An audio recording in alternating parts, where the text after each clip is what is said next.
Olá pessoal, eu sou Eugênio, falo aqui da cidade de Pedro Leopoldo, sou colaborador da casa de Chico Xavier e trabalho no Centro Espírita Meimei, casa fundada por Chico Xavier no ano de 1952 para os trabalhos de assistência espiritual através das reuniões de desobsessão.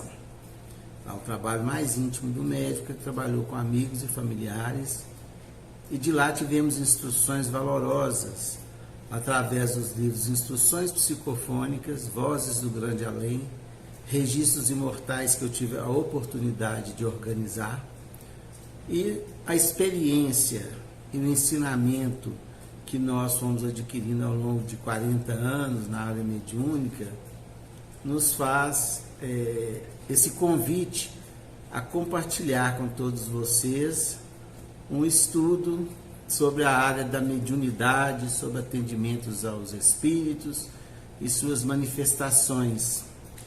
E a nossa proposta é trazer um encontro semanal, todas as sextas-feiras. Nós colocaremos disponível um vídeo sobre esse trabalho, sobre a parte teórica e prática da mediunidade.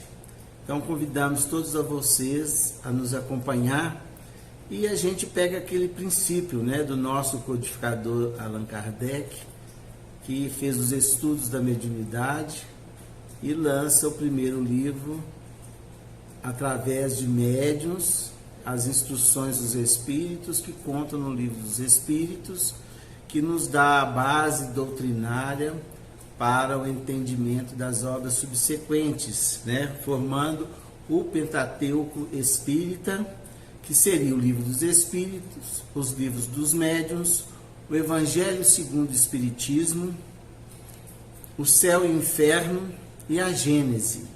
E ainda complementa-se com obras póstumas, que é uma obra muito interessante, e também com um resumo da doutrina, logo após o lançamento do Livro dos Espíritos, do que é o Espiritismo, que traz as propostas que a doutrina espírita nos oferece.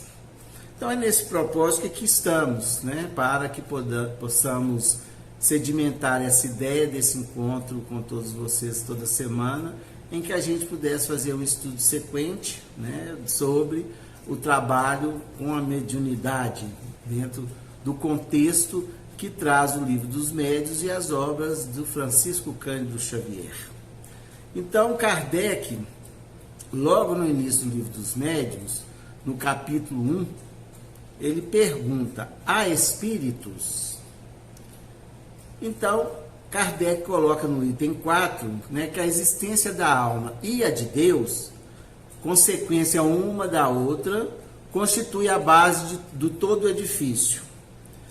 E qualquer discussão, segundo Kardec, fôssemos travar, ou qualquer estudo sobre a questão da mediunidade, nós teríamos, ou das ideias espíritas, não só da mediunidade, nós teríamos que ter satisfeito essas três perguntas, essas três questões. Primeiro é se credes em Deus.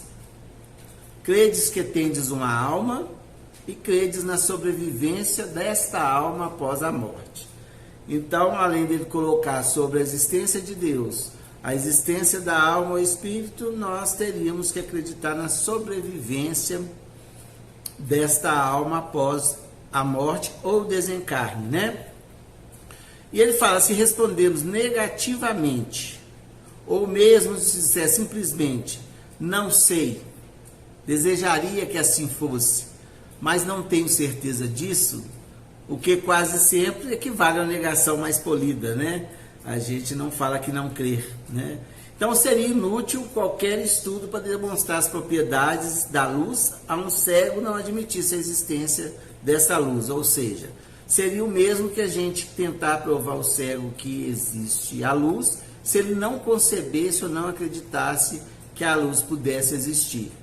Então esse é o primeiro ponto que Kardec coloca para que a gente possa estudar, para que a gente possa abrir as nossas mentes, o nosso entendimento para as questões espíritas. Se essas três perguntas, crede em Deus, crede que tens uma alma, que essa alma sobrevive, após a morte, é difícil a nossa conversa daí para frente. Nós temos então que sedimentar primeiro essas respostas, conceber essas ideias com mais clareza para que possamos avançar nos estudos espíritas, né? Porque as manifestações espíritas não são mais do que efeito das propriedades da alma. Se eu não tenho essa concepção, dificilmente eu irei compreender, né? Então, nós temos que admitir, para que nós possamos averiguar, né? Contestar e descobrir ou analisar as manifestações dos espíritos. Então, ele pergunta, resta saber, depois dessas 3 perguntas satisfeitas, né? Se nós acreditamos na manifestação desses espíritos, que é a 4ª pergunta que ele nos propõe, né? Então ele fala, por que não? O que o homem, senão um espírito aprisionado a um corpo?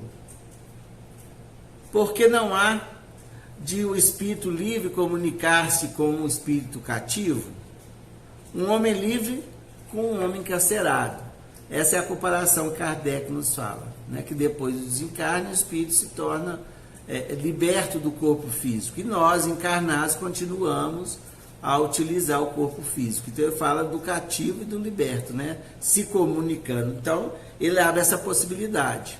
Então são as concepções que nós vamos adquirindo para que nós tenhamos essa receptividade ao estudo sobre as manifestações dos espíritos, né? E a mediunidade em ação, que eu quero dizer com mediunidade em ação, mediunidade de trabalho. Nós vamos encontrar ainda, no coletânea de preces espíritas, que compõe o final do Evangelho, né? No final do Evangelho, no capítulo, no item 9 dessa coletânea, Kardec faz um comentário bem interessante para que a gente possa ir concebendo a possibilidade da comunicabilidade com os espíritos. Ele diz o seguinte: para conhecer as coisas do mundo invisível e descobrir os segredos da natureza material, otorgou a Deus, o homem, a vista corpórea, os sentidos e instrumentos especiais. Com o telescópio, ele mergulha o olhar nas profundezas do espaço e, com o microscópio, descobriu um mundo de infinitamente pequenos. Então, ele coloca ali os aparelhos que nos dá uma penetração, né, maior nas coisas da natureza, que a ciência vem estudando ao longo da vida, né? Então, o telescópio, o microscópio que ele usa como 2, né, pontos extremos, digamos assim, um para o mais alto e para o menor, a observação. Deus nos deu essa possibilidade através dos aparelhos. E aí Kardec ainda fala, para penetrar no mundo invisível, deu-lhe a mediunidade. Então a mediunidade entra ali. É a nossa comunicação, né, sem ser pelos nossos sentidos naturais, os 5 sentidos. Por isso muitos falam que a mediunidade seria o 6º sentido, né? Mas é um dom ou uma oportunidade que Deus nos confere. E vamos ver lá no livro dos médiuns também, na segunda parte, das manifestações espíritas, no capítulo 14, quando ele fala dos médiuns, porque é uma pergunta sempre que se apresenta, né? Ah, quem é médium? Como é que se descobre a mediunidade? Nós vamos ver isso ao longo dos nossos estudos. Mas Kardec nos fala o seguinte, né? Que toda pessoa que sente um grau qualquer das influências dos espíritos é por isso mesmo médium. Essa faculdade é inerente ao homem e, por conseguinte, não é um privilégio exclusivo. Por isso, há poucos nos quais não se encontram dela rudimentos. Então, Kardec fala que os rudimentos da mediunidade é inerente ao ser humano. É parte da criação, né? É parte da criação divina. E poucos não se encontram, não é privilégio de ninguém. Mas aqui ele determina que cada um tem um grau de percepção. Por isso aquela pergunta lá do Livro dos Espíritos, né? Pode o Espírito influenciar em sua vida? Muito mais que imagineis. De ordinárias nos dirige, ou seja, a presença espiritual através desses canais que nós temos da mediunidade, né? Todo quem se é inerente ao ser humano, aí nós chamamos de mediunidade natural, né? Todos são passíveis de ter esses rudimentos da mediunidade. Então Kardec completa: posso dizer que todos somos mais ou menos médiuns. Todavia, o uso dessa qualificação não se aplica senão àqueles nos quais a faculdade medianímica é nitidamente caracterizada e se traduz por efeitos patentes de uma certa intensidade, o que depende então de uma organização mais ou menos sensitiva. Geralmente os médiuns têm uma aptidão especial para tal ordem de fenômenos, de onde resultam tantas variedades quanto são as espécies das manifestações. Então Kardec diz que nem todos, nessa qualificação que todos somos médiuns, nem todos servem para ser intérprete dos espíritos, ou para uma manifestação espírita propriamente dita. Nós todos temos percepções e influenciações, né? Mas para ser o chamado médium, nós vamos ver que tem que ser intermediário, ou medianeiro, ou intérprete, como nós vamos ver ao longo dos nossos estudos. Então fica claro aí. Então, todos nós que estudamos a mediunidade estamos aperfeiçoando uma possibilidade, né, que nos é oferecida pelo Criador na comunicabilidade ou na percepção e influenciação dos espíritos. Por isso que é importante que todos nós a compreendamos. E no capítulo 7 do Livro dos Espíritos, na conclusão, Kardec coloca para a gente o seguinte: o Espiritismo se apresenta sob 3 aspectos diferentes: os das manifestações, o dos princípios da filosofia que dela decorrem, o da aplicação desses princípios. Daí 3 classes, ou antes, 3 graus de adeptos. Então Kardec, ele subdivide o interesse de cada espírita ou de cada médium na sua participação dentro da aplicação e consequências, né, da doutrina em face à mediunidade. Então, nem todos absorvem da mesma forma, né? Então, tem uns que só ficam nas manifestações, outros abraçam os princípios da filosofia, compreendem muito bem, e tem o terceiro, né, que faz a aplicação desses conhecimentos. Então, o estudo, ele vai nos favorecer essa possibilidade, né? Então ele diz o seguinte ainda: primeiro, os que creem nas manifestações se limitam a comprová-las. Para esse, o Espiritismo é uma ciência experimental. Ou seja, conserva uma ideia até hoje de como foi no princípio, como Kardec começou, né, para uma observação experimental. A partir daí ele desenvolveu, né, a sua pesquisa, o seu trabalho como missionário que o foi, nos trazendo todo os recursos para o entendimento, mostrando os caminhos e as consequências da aplicação desses princípios que ele observou. O segundo, os que percebem as consequências morais, ou seja, em face do que aprendem, observam a humanidade e vê as consequências dentro daqueles princípios que foram estudados. Os que praticam se esforçam para praticar essa moral, né? Esse aí, segundo, vamos ver mais à frente no Evangelho, seria o verdadeiro espírita. Então Kardec, quando ele falou a palavra espírita, ele quis distinguir do espiritualismo. Porque crê em Deus, crê que somos corpo e alma e que essa alma sobrevive, essa é a ideia espiritualista, né? Uma ideia cristã, que está, lógico, como falamos no início, como o edifício de todos os estudos que nós proferimos a partir daí. Mas ele diferenciou justamente a questão espíritas, ou distinguindo os espiritualistas, porque concebia mais além essa comunicabilidade dos espíritos e a reencarnação, né? O que vai distinguir a doutrina espírita das outras religiões espiritualistas, né? E ele fala, dentro daqueles que abraçam esses princípios espíritas, abraçam os estudos espíritas, né? Ele coloca algumas categorias. Primeiro, dos indecisos, incertos, né? Tem vaga intuição das ideias espíritas, sem a coordenação e precisão conferidas pelo espiritismo. Aí é falta de trabalho e estudo, né? Espíritas, sem o saberem, possuem sentimento inato dos espíritos, dos princípios da doutrina, sem jamais terem ouvido falar dela.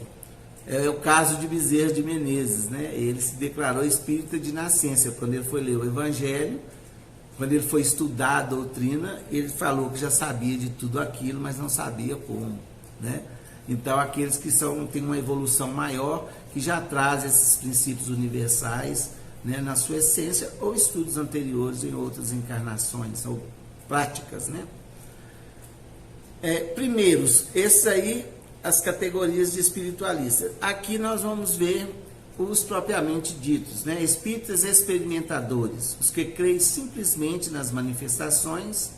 Espiritismo é apenas a ciência de observação. Os imperfeitos compreendem a sua filosofia, admiram a moral daí decorrente, mas não praticam. E os verdadeiros espíritas cristãos admiram a moral espírita, praticam a caridade, a sua regra de conduta. E quarto, espíritas exaltados, levados pelo entusiasmo exagerado, são iludidos pelos espíritos mistificadores, espécie mais nociva do que útil à causa do espiritismo. Por que a gente colocou isso com tanta ênfase, né? Porque à medida que a gente vai entrando nos estudos espíritas, vendo as possibilidades da mediunidade, ou mesmo essas possibilidades eclodindo em nós outros como médiuns, né? Nós temos que nos posicionar na utilização dessa mediunidade, nessa prática da mediunidade. E Kardec já previa tudo isso. Bom, meus irmãos, então a gente procuramos trazer aqui agora o intuito do nosso encontro semanal, né, que espero que vocês participem conosco, que tragam as suas perguntas, que dão seus ok's lá no nosso canal, Meimei, Pedro Leopoldo, Eugênio Eustáquio, estará aí com vocês, para que possamos ter um conteúdo programático que satisfaça essa visão ou iniciação dos estudos em torno da mediunidade, com uma visão mais prática, uma visão mais histórica das teorias e práticas da mediunidade. Sabemos que a mediunidade não começa com Kardec, né? Ela se estrutura através do trabalho de Allan Kardec, mas desde o princípio a gente vê a mediunidade que muitos se baseiam da doutrina cristã de falar que Moisés proibiu, né? Mas nós vamos ver em Paulo de Tarso, nas cartas, ele fala que tudo deve ser feito com zelo e com ordem. É o que a gente procura entender em torno da mediunidade. E em Paulo, em Coríntios, no capítulo 12, versículos de 4 a 7, Paulo atesta aos coríntios: ora, há diversidade dos dons, mas o Espírito é o mesmo. E há diversidade de ministérios, mas o Senhor é o mesmo. E há diversidade de operações, mas é o mesmo Deus que opera tudo em todos. Mas a manifestação do Espírito é dada a cada um para o que for útil.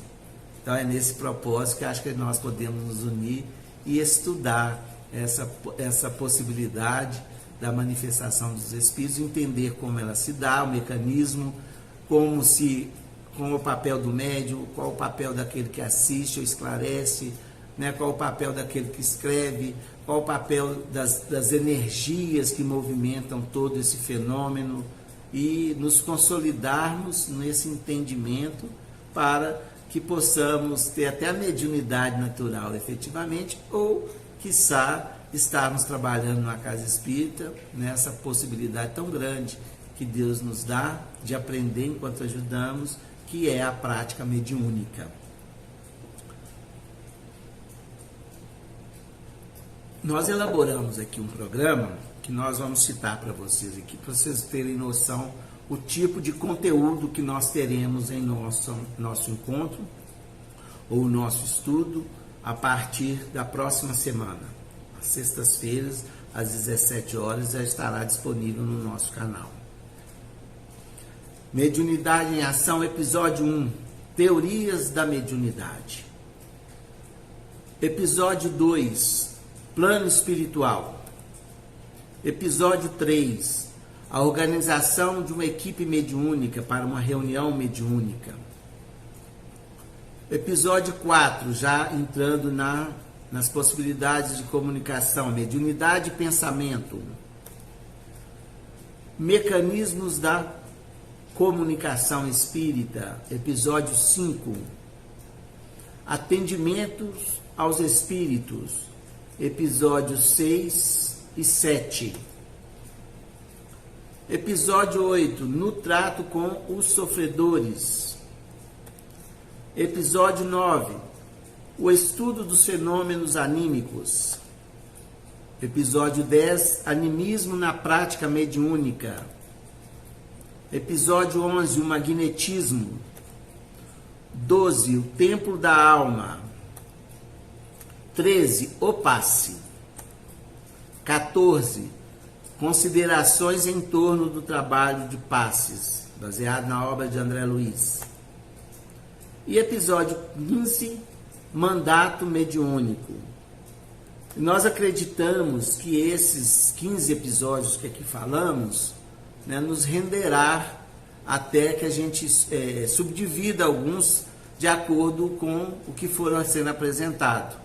Então, nós acreditamos que teremos um estudo até o final do ano, se Deus quiser, que podemos acrescentar mais temas que venham surgindo no interesse daqueles que estão estudando conosco.